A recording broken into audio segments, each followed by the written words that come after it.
Hi there! Welcome to What is Islam Academy. Let's learn about Islam together. Is Islam truly a religion of violence, spread by the sword as so many believe? The image of a warrior forcing conversion at sword point is powerful, but is it accurate? To find the truth, we must look past myths and examine the real history of Prophet Muhammad's time. The Quran states, "There is no compulsion in religion." How does this align with the idea of forced conversion?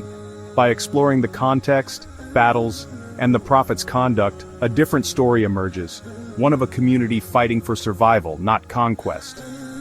7th century Arabia was a land of warring tribes, where survival depended on loyalty and strength. Tribal feuds and raids were common, and justice was enforced by one's own clan. Into this world, Muhammad's message of one God and a united community was revolutionary. The Kaaba, central to Mecca's wealth, was threatened by his call to abandon idols.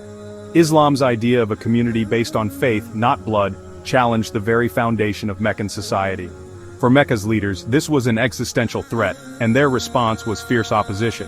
The Prophet's message was not just spiritual, it upended the social and political order. For 13 years in Mecca, Muhammad preached peacefully, never raising arms. His message called for justice, compassion, and the end of social ills, but was met with ridicule and persecution. Early Muslims endured insults, boycotts, and violence, yet were told to respond with patience, not retaliation.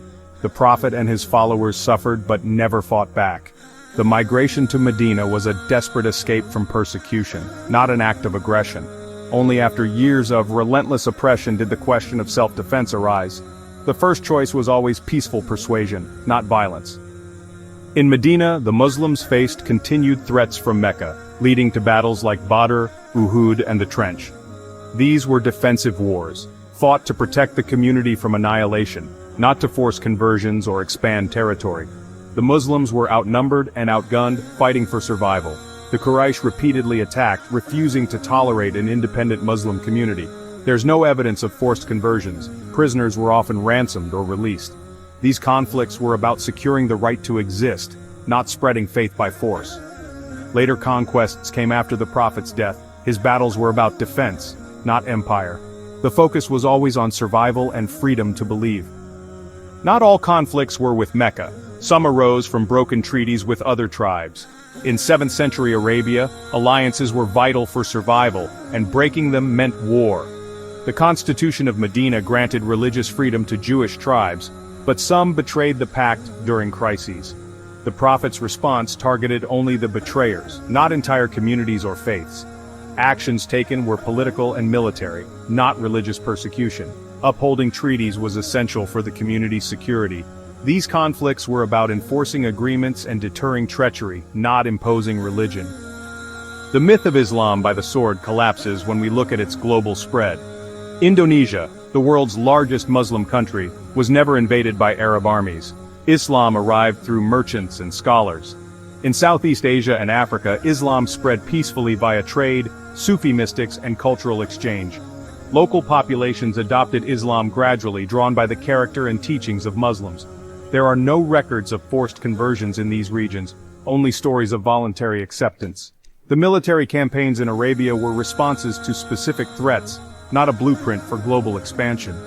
Islam's growth was driven by commerce, scholarship, and spiritual appeal. The real story is one of peaceful diffusion, not conquest. Even in war, Prophet Muhammad set strict rules: no harm to women, children, the elderly, or religious figures, no destruction of crops or homes. These principles were revolutionary, emphasizing justice and mercy even towards enemies. The Prophet's wars aimed to stop aggression, not to punish populations or gain power. When he conquered Mecca, he forgave his enemies and lived simply, rejecting personal gain. The Quran's command, "There is no compulsion in religion," was a lived reality, not just a slogan. The wars were for self-defense and freedom of belief, not forced conversion.